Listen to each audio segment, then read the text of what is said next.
I just figured out the other day that I could actually film me in selfie mode on my camera. So I'm going to film around my yard and show you what's going on in the springtime here.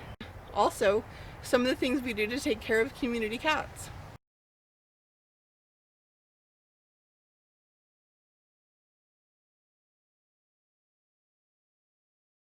Arbor with grapes, and they're leafing out pretty good already. And then this is the cat condo that we built for the little stray homeless cats we take care of. I'll see if I can maybe go around and look inside of it. It's filming what's in back of me instead of what's in front of me. That's so trippy. So here's like looking in the cat condo. No cats around right now. Not sure where they went. It's probably sleepy time, nap time. Behind me is a lilac bush, maybe. You can even see it. It's my favorite flower, my favorite smelling flower. I love it. Trees, we got cottonwood trees. And there's a potato box. I don't know what you can see. It's like way down here. Potato box, right there. Roses. Okay.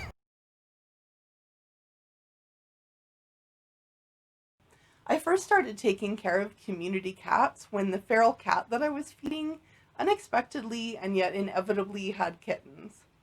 I got a crash course in the Trap, Neuter, Release program from Best Friends Animal Sanctuary, a local animal shelter. These cats can be strays, ferals, or abandoned pets.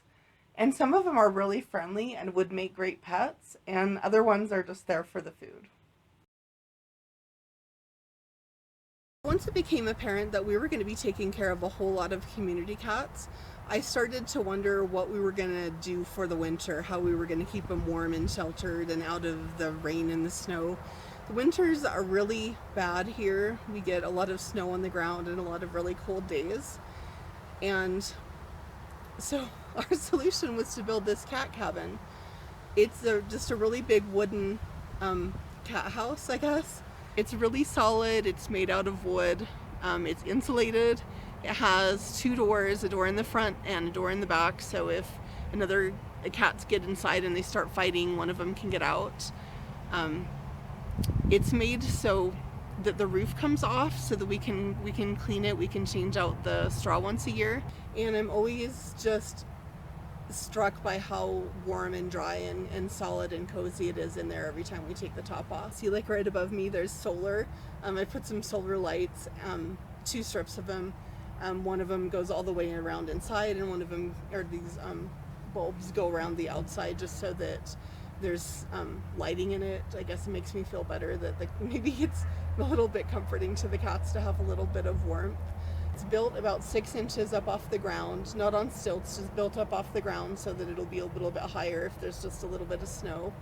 And the way it's situated in our yard, the wind blows this way onto the side of it, so the wind won't blow right into it. So it's not likely that snow will get pushed up into the porch area.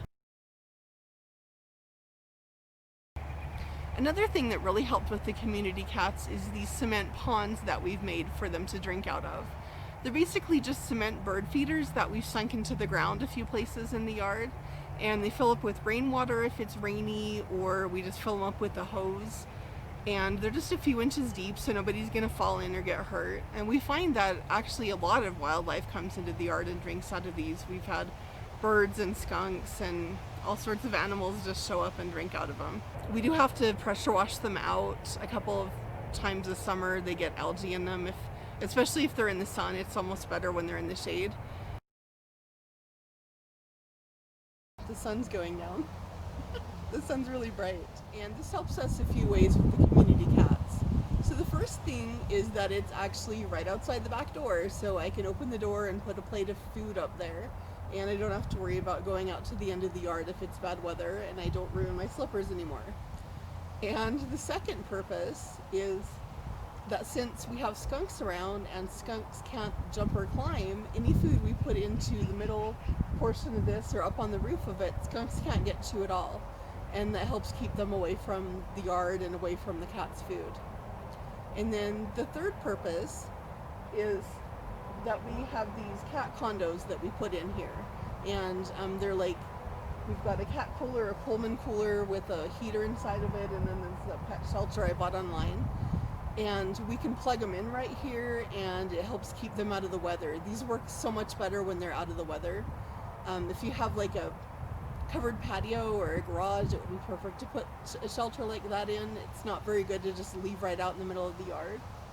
And so before, what we had done is we had bought used tables people were giving away off of KSL or Craigslist or something, and we would just tuck them under a table right here. But over a few years, the tables just get destroyed with the weather, and they get really rickety. And so we just decided to build something permanent that we could just have for a long time, hopefully.